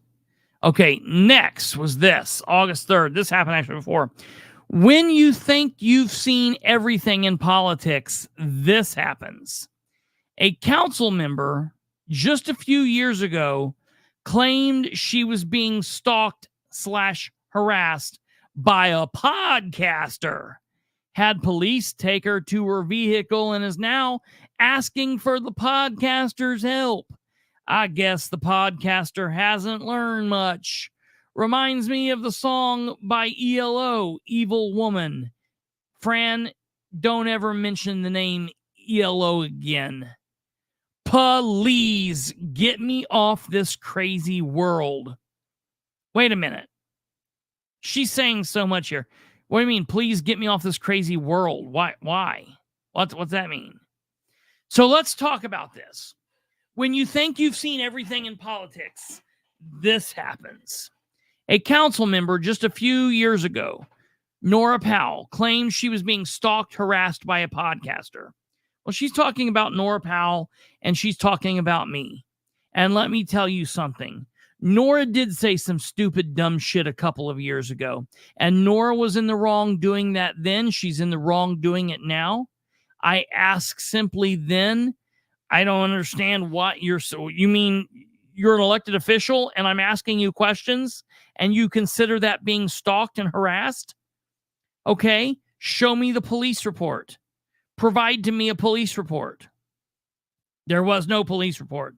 Never made any police reports. On exactly 2 occasions, she had police take her to her car after a council meeting, and that had nothing really specifically to do with me, but it had more to do with the 1,400 people that showed up at the whale sustainable product deal. It was after that. Now, I spoke out against Nora at that meeting, and she used that against me. But again, I said, all right, take me to court. I'll gladly fight that in court. I've never been arrested. I've never been questioned. I've never been to her home. I don't know where she lives. I couldn't point her home out to you if I needed to. I mean, I could find it, but I've never seen it. I've never been there. All right. Used to talk to her like I would any other elected official. I still talk to her as she's an elected official now. Never in any way, shape, or form. And I will take a lie detector test today. I would have taken it back then. Across the board, anyone that says different than that can burn in hell. They are lying liars who are lying, and it's complete bullshit. And what's funny to me is it was bullshit when Nora said it, and it's bullshit when Fran says it. All right. So I think it's gross that Fran brings it back up after all of that dust has settled. All right. All of that's stupid. I guess the podcaster hasn't learned much. I don't know what she's talking to. First of all, had police take her to her vehicle and is now asking for the podcaster's help. Nora hasn't asked me for shit. Nora hasn't asked me for any help. Nora has responded to me every time I have emailed her. Anytime I have called, I've not called her. I have not called her. Anytime I have, I have not, I don't believe I've texted. Let me look. I will show you right now. Nora Powell. Okay. The last time I text Nora Powell was Monday, January 8th of this year, 8 days after she took office. And I said this from my phone number. Good afternoon, Councilor Powell. My name is Kristopher H. Bilbrey, and I am a political commentator. I'm reaching out to you as you are now an elected public servant getting ready to kick off this new year and a new first term on the council. I wanted to double check before we get started and ask what email account and or accounts that you have already been using or plan to use as you conduct business on the city council. If you would send back to me each email account in which you use or have used or will use to conduct city business, I would greatly appreciate it. Thank you in advance, and here's to a great year and a great term. God bless. Kristopher Bilbrey. And I sent that to all 9 council members, whether I knew them or not. The same wording, everything. I sent it to Rose Selvey, even though I had all that information. I sent it to all of them. All right. Nora responded via email. And since she's done that, I have responded only to Nora by email since. Anytime I message Nora, it's to ask a question, and Nora has responded as a counselor should. Nora has not asked me for shit. Period. Okay? So I don't know what she's talking about asking me for help. That's insane. I mean, this is a flat out lie. And this is she's supposed to be one of the good guys. She's supposed to be a Republican. She's supposed to be somebody here that's doing right and wants the right thing to be happening and, you know, being above the fray. But she's right here in the mud. She goes on and says, I guess the podcaster hasn't learned much. I don't know what the hell she's talking about. Just because I ask Nora questions doesn't mean I trust everything that she says. You hear how I talk about Nora. I'm not happy that that Dan makes me praise the work that she does. It's very weird. So Fran is off her rocker here. Okay. So then that's where it goes into this. Laugh my ass off, right? I know, right? Shaking my head, but laughing too. You got to love Muncie politics, the irony of it all. It's Muncie wannabe politics. Ha ha. Troy Tackett says, she's a definite piece of work. Okay, yeah, I agree. And Bilbrey, what can I say? Looks like they buried the hatchet. Look, there's very little I can say about what she's trying to say here because of legal non-disclosure based off of a federal lawsuit. Okay? There's no love lost between anyone there. I'm not a fan of Nora. Nora's not a fan of me. How many times have I said that getting up at the podium? How many times have I said that here? Just because of that, though, however, doesn't mean I'm not going to try to be professional and work through it. I'm not a fan of Dan, but I'm able to work through it. You know what I mean? Probably more about politically. I mean, I wish Fran could text and could carry on a sentence the way she used to. I don't understand what she's doing, but she. Have you had a stroke, Fran? Probably more about politically grandstanding, as is the way of Nora. I can't speak for Nora. She does know how to play the game of politics. She has problems, poor girl. Look, that's between her and Nora. I think this is all screwed up. You know, as far as Fran having my name in her mouth, you know, she can get rid of that anytime. This is all bullshit. Fran is off her rocker. I don't know what she's talking about, but it's just complete. She's completely insane. This is insane. You know, saying that we ought to praise these people for screwing up the employees' privacy. That's nuts. All right, moving on. Lisa Crow Goodpasture adds to it. They both have the same political enemy. Okay. I think Lisa means Dan Ridenour. I don't look at Dan as a political enemy. I look at Dan as an elected official, as a public servant who's not living up to what he promised that he would. I don't know how Nora looks at him, and I don't care how Nora looks at him. When he does wrong, I'm happy that Nora is there to slap him down. If she does wrong, I'm hope he's there to slap her down. I'll be there to slap both of them down, and if they both or one or the other deserves praise, I'll give it to them. We don't have the same political enemy. And now she finds that she can use him for her political shenanigans, and he the same.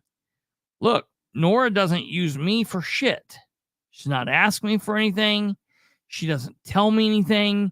She doesn't direct me. And I wouldn't do anything that she wanted or needed. I mean, you know, that's nuts. Remember when he and others on the left from Tyler's administration pushed the No More Nora campaign to get her voted out? I did push a No More Nora. I did not want her on the council anymore. I didn't want her to win this council. They put up stupid, ignorant ass Josh Talby, who didn't run a campaign against her and thought he was going to win because he was a Republican. And I kept telling him during the entire election, dude, you got to get out there and start doing stuff. You've got to start doing stuff. You've got to start doing stuff. He never did anything. Never did a damn thing. She beat him. He was running against someone with name recognition. Yeah, he's a nobody running against name recognition. He's a kid. He's a kid with no name recognition. I don't care if he's got an R next to his name. Running against somebody who's politically astute. Yes. Running against somebody who put in the work. Yeah. Has the name recognition. And a lot of people like her. Just as many people that don't like her do. I mean, she is a very divisive person. Yeah. Well, we are very similar. There, you either like Nora or you hate Nora. Or you like me or you hate me. It's very similar. And everyone just hates me. We're good. Yeah, right. Comical. So, Kate's right about that. Troy says politics has strange bedfellows. Yeah, like all these freaking weirdos here. So I just think that this is funny. Are these supposed to be the people on the right? These are supposed to be the people who have it all figured out. These are the childlike imbeciles that make my movement look ignorant. These are the people that make good people on our quote unquote side of things look like idiots because they think that we're all like Troy and Lisa and Fran. Here's the last thing I have to say about this. Fran says, no, I don't remember that campaign. She wasn't very popular, so not sure how she got elected again. Maybe why she ran as a district. Well, no shit. Jeff had won as a Democrat in District 2. She recently had moved into District 2. She was running on Jeff's coattails. She knew that she would have that benefit. She is very politically astute. She was running against Josh Talby, who had no name recognition, who had no experience campaigning, who's just completely backwards. She had ran always before as an at-large counselor. So she is experienced at running the whole city wide. When you have experience running the entire city, and then for some unknown reason you run for a district, like in her case, that's like a walk in the park. She had that in the bag. I hate that she got reelected, but she did. It is what it is. I just remember when she was being escorted out by MPD after a meeting, she saw Bilbrey and feigned like she was getting ready to faint. So here's interesting. Fran is telling on Nora, and she's even telling on herself because she's making it look like, oh, it was big and bad and I was scary and this or that. She's even saying she faked like she was getting ready to faint. Drama. Yeah, very true. She gets people to do her dirty work. I'm glad that Fran also sees that. That's very true. All right. Pizza King employee, I don't know who she's talking about, writes a letter to BSU. He got arrested. The Pizza King employee got arrested. I remember Fran used to tell this story. And it's a story about how this person was harassing Fran. And it was a guy at Pizza King. I don't know who his name is. He got arrested and spilled the whole affair to the deputy who told me. That's why I know the whole letter. All because she didn't like our political commentary. Bilbrey gets in bed with the worst kind of people. I don't know what she's talking about. I am on my side and the side of the citizens. Fran, you really seriously need to leave my name out of your mouth if you have this bad of time of recounting the truth, because you're going to get yourself in a really tight spot. I promise. Okay. They make a great team. She's a freak.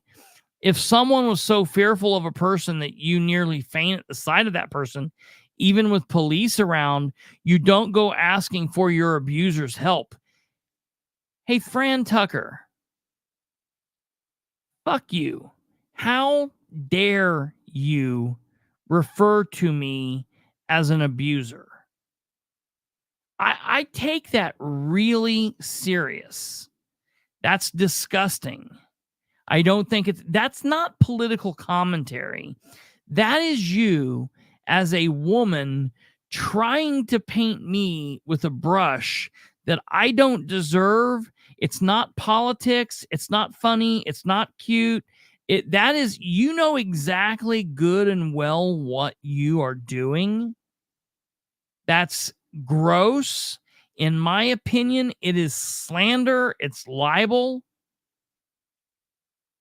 And you need to be really careful about that.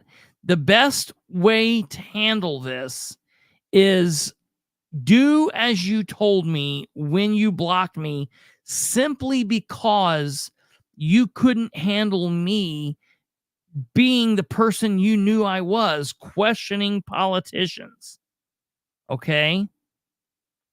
You couldn't handle me questioning Dan, so you blocked me and you told me that you were going to forget that I existed. So instead of trying to paint me like this, forget that I exist. That would be beneficial. All right. That will help you. All right. Specifically when she can post her comment about Dan and the budget herself without the help of her abuser. Absolutely, she can do whatever she wants to do. She, again, has not asked me for help. She's not going to ask me for help. If she asked me for help, I would probably tell her to flip sand. But the bottom line is, Fran knows that stuff is not true, but she's just trying to get brownie points with the 5 other people that read her page. It's comical to me that they will allow that kind of slander that they know good and well is not true, but they will not allow me asking Dan what's going on with the crisis center. I'm blocked and I'm banned and I'm completely shadow blocked and banned from even seeing that group exists on my account, because I dare ask Dan about the crisis center. They censor me, but they allow Fran to post things like that. They allow Lisa Goodpastor to say, well, with all these people dying like Marlon Strong and Jane Lassiter, has anybody noticed what the POS caster's been up to lately? Keep that in mind. Keep that in mind. When they talk about uncensored politics, just know they are absolutely full of shit. Okay? That's very important. All right. we've been on here a long time. We're getting ready to end. I promise tomorrow's going to be a long day. I just have to say this before we end. I've talked to you guys about a couple different emails. I ask the various people at City Hall. I ask about the the meetings. I ask about them live streaming. They will be live streaming. We will share them live streaming. I ask about the various other departments that were not part of the budget meetings. I have not heard back from them on that. And then I ask about the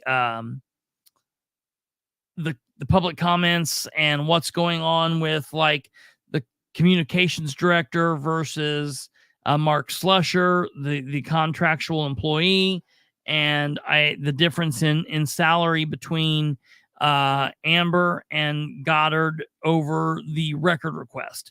So I sent that email out, and I am waiting on a response from that email. Also, after that, I sent out the following email today. Hello, is anyone there? Hello, this is yet another follow-up. The last email I sent out was Monday, September 16th, 2024. And here we are 1 week later, and there is no one from the city, not the mayor, not the HR director, whose job it is or was to do what I'm requesting, not the communications director, that has tried to do the professional thing. This is completely ridiculous. No one has emailed or called, even attempting to communicate and explain what is happening. Why is this suddenly such a problem? Last week, I stated I wanted a phone call. I don't care who it is from. It can be from the mayor, the deputy mayor, the personnel director, the communications director, but I need someone to call me. I need someone to discuss what is going on, and we need to discuss what you guys are going to do to try to fix this. I mean, honestly, we are getting to the point where I'm going to have to file multiple complaints with the Public Access Counselor, Luke Britt, and then subsequent communication, I guess, will be from an attorney. This should not be this hard, ladies and gentlemen. Again, my cell number is 76 whatever. I'm expecting a call from someone to try to sort this out. I'm sending this on Monday, September 23rd, 2024 at 3:15 p.m. Okay, I sent that to the City of Muncie today. So then today I received a response back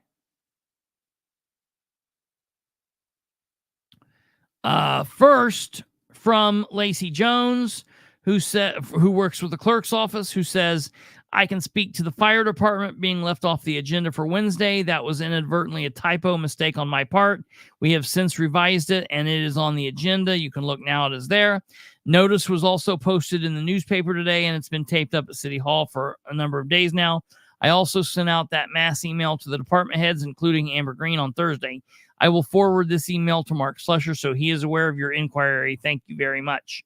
And he was the only person I did not have the email for, so that's the reason I'm glad that she did that. All right. Next. The email I received next was from Amber at 3:20.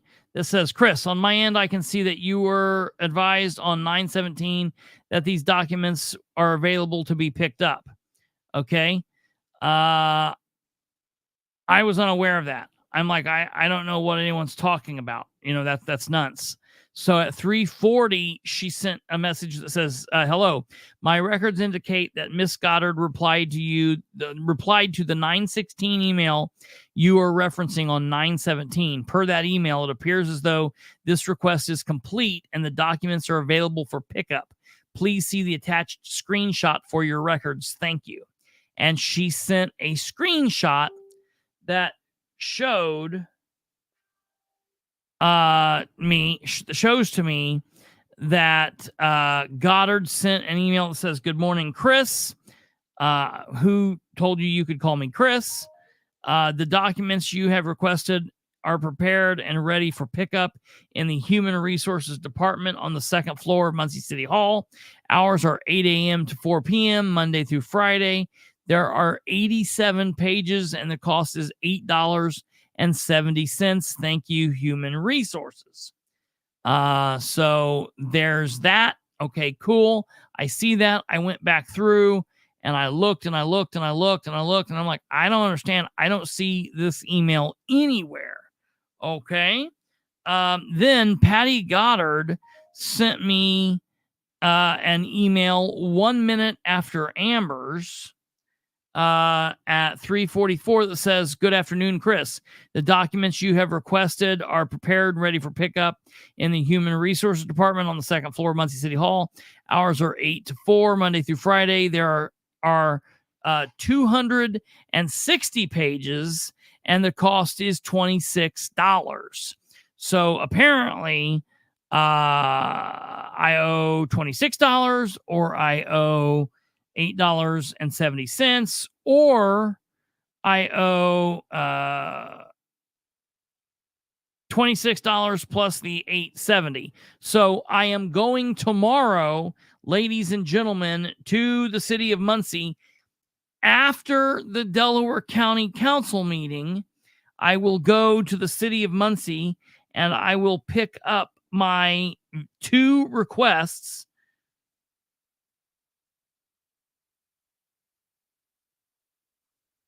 Hold on. Oh, what is this?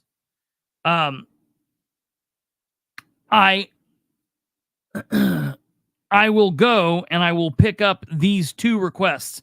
I apparently have 2 requests. I don't know. She says the documents that you've requested in 2024 NMU05B and 2024 H3W0GS. I don't know what those two numbers are. I wish that she would have told me what these are, but I apparently have 2 record requests at City Hall that I will be picking up. One of those, at least, one of those is a very big records request that will be in the form of credit card filings for, I'm not going to say who, but for some people from the city of Muncie. And I can tell you that because of everything else going on, this is what we will be talking about come Thursday. Thursday night will be our one down night this week, because all the rest of this week we have stuff to talk about at the council. I just have to tell you this. Do not miss. You don't want to miss tomorrow night's show. You don't want to miss tomorrow afternoon's council meeting, Wednesday's council meeting, or Friday's council meeting. You don't want to miss tomorrow night, Wednesday night, or Friday night's live episodes.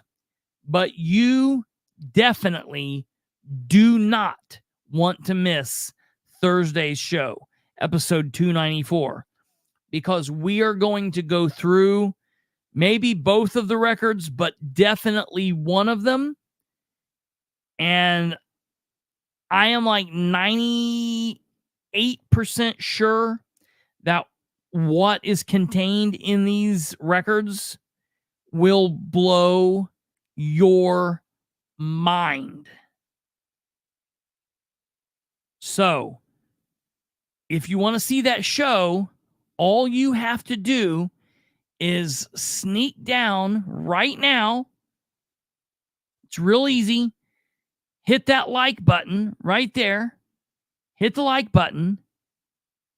And then watch after you hit that like button, watch the council meeting tomorrow morning at 9 a.m. Watch the finance committee meeting tomorrow at 5:15. Then watch tomorrow's live episode. Then watch the Board of Works on Wednesday. Watch the Finance Committee meeting on Wednesday. then watch the live episode Wednesday, then watch Thursday, and then watch the finance committee on Friday and the live show Friday. Watch all of that if you want to see a kick-ass show. All right, ladies and gentlemen, that's going to do it. We've covered a lot. Thank you. This has been a good show. We've got through a lot of information. Thank you for sticking around. I appreciate it very, very, very much. You guys take care of yourselves. We will see you tomorrow. We have a big action-packed week to get through this week, and we're going to do it, God willing. God bless each and every one of you. Love you. Take care. Good night. Goodbye.